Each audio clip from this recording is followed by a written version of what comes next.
샬롬 3월 12일 화요일 하나님 나라를 시작하는 말씀 묵상 시간입니다.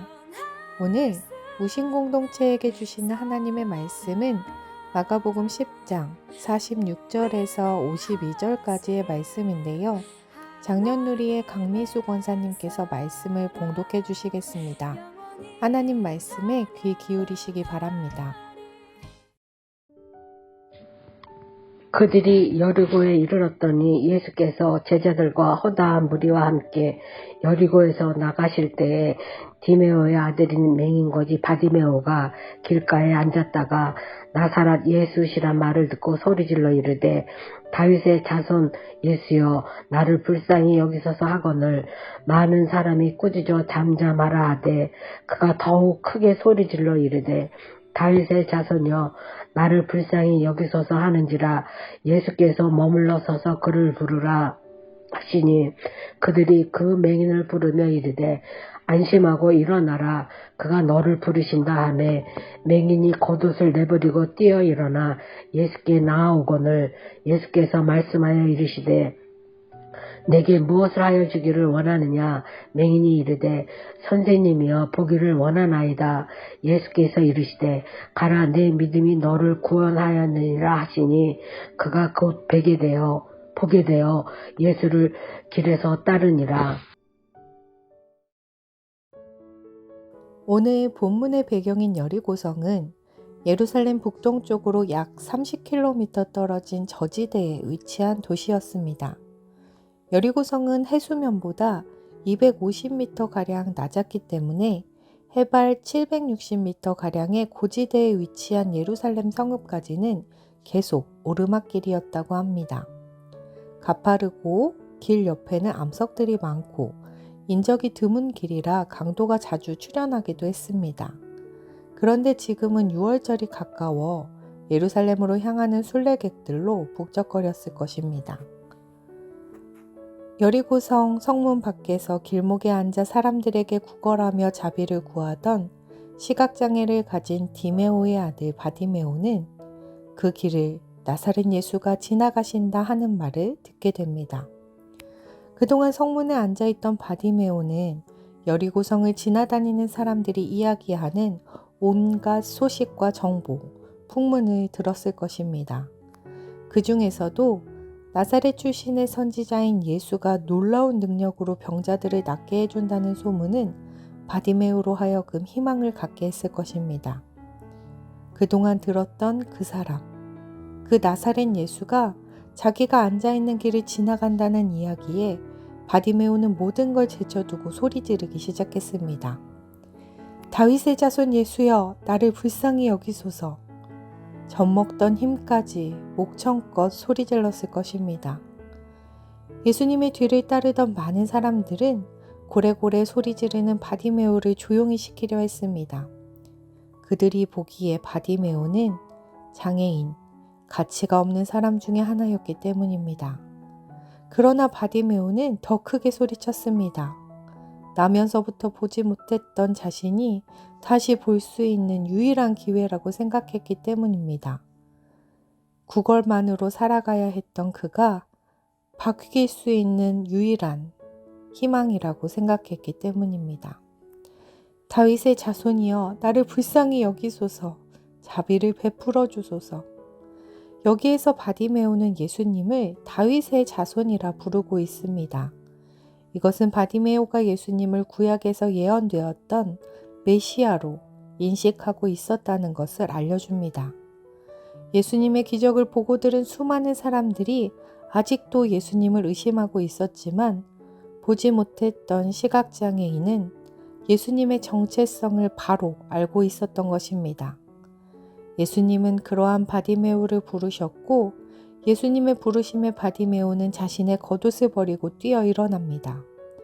겉옷은 그의 유일한 보호 장구이자 사람들이 동전을 던져주면 받을 수 있는 구걸에 필요한 필수품이었을 것입니다. 이렇게 바디메오는 자신의 소유 전부를 버리고 예수님께 나아갔습니다. 예수님은 바디메오에게 무엇을 원하는지 물어보셨습니다. 기다렸다는 듯이 바디메오는 자신의 가장 절실한 소원, 눈을 뜨고 보기 원한다 말합니다. 예수님은 바디메오를 보게 하셨고 바디메오의 믿음으로 그러한 일이 일어났음을 다시 한번 말씀해 주셨습니다. 바디메오는 예수님께서 메시아라고 믿었습니다. 그래서 예수님을 다윗의 자손이라 불렀습니다. 그분만이 자신을 낫게 하실 유일한 분이시라는 믿음이 있었기에 자신의 소유 전부였던 겉옷을 버리고 예수님께 갔습니다. 사람들에게 구걸하며 의지해서 살았던 바디메오는 다시 보게 된 후 이제 유일하신 메시아, 예수님을 따르는 제자가 되었습니다. 마가복음 10장에 같이 등장하는 부자 청년은 자신의 소유가 많아 예수 따르기를 포기하였지만 바디메오는 자신의 소유의 전부였던 겉옷을 버리고 예수님을 따라갔습니다. 지금 예수님은 십자가의 고난을 받으러 예루살렘으로 가시는 길이었습니다. 바디메오는 그러한 예수님의 고난의 길에 동참한 것이었습니다. 보지 못했지만 영적인 눈을 통해 예수님이 누구신지 알고 메시아라고 고백했던 바디메오, 자신의 눈에 낫게 하심을 믿고 자신의 소유 전부를 버렸던 바디메오, 예수님의 순환의 길에 동참한 바디메오의 모습을 통해 우리의 믿음은 어떠해야 하는지 다시 한번 생각해 보게 됩니다. 찬송가 305장 나 같은 죄인 살리신 1절 가사입니다. 나 같은 죄인 살리신 주 은혜 놀라워 잃었던 생명 찾았고 광명을 얻었네. 예수님은 우리가 아직 죄인이었을 때 우리를 찾아와 주셨고 십자가에서 그 사랑을 확증해 주셨습니다. 그로 인해 우리는 하나님의 자녀가 되었고 새로운 존재가 되었습니다. 앞을 보지 못하는 것 같았던 우리가 예수님으로 인해 빛을 찾았고 보게 된 것입니다. 예수님은 바디메오 같은 우리 인생 가운데 찾아오시고 우리의 부르짖음에 응답하시는 분이십니다. 다른 사람들은 귀찮아하며 잠잠하라 하였지만 예수님은 바디메오의 부르짖음을 외면치 않으시고 나에게 오라 말씀하셨습니다. 우리도 바디메오처럼 간절한 부르짖음으로 예수님을 찾기를, 예수님을 메시아라고 고백하며 예수님의 부르심에 응답할 수 있기 원합니다. 예수님을 따르기 위해 버려야 할 것들을 버릴 수 있기를, 우리를 그리스도인 되게 하신 그분의 삶에 동참하는 제자들이 되길 간절히 소망합니다. 기도하겠습니다. 사랑의 하나님, 예수님을 통해 소경과 같이 갈 길 몰라 헤매이던 우리를, 죄악의 종되어 절망밖에 없던 우리를 찾아와 주심에 감사드립니다. 우리의 유일한 구원자이신 예수님께 나아가기 원합니다. 예수님의 삶에 동참하는 자들 되기 원합니다. 감사드리며 예수님 이름으로 기도드립니다. 오늘 말씀을 봉독해 주신 강미수 권사님의 사연을 읽어드리겠습니다. 제가 추천하는 찬양은 지금까지 지내온 것입니다. 추천 이유는 지금껏 살아오는 동안에도 하나님이 지켜주신 것을 너무나 감사드리며 앞으로도 남은 생에도 지켜주실 것을 굳게 믿기 때문입니다. 이렇게 찬송 추천해 주셨는데요. 지금까지 지켜주시고 앞으로도 지켜주실 하나님을 묵상하며 함께 찬송 들으시겠습니다.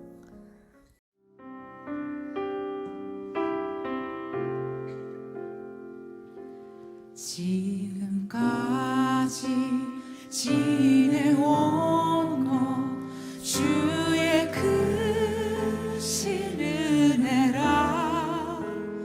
한이 없는 주의 사랑 어찌 이루 말하랴.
부르신 주님, 내가 찬송하며 주님을 노래하며 가기를 원합니다.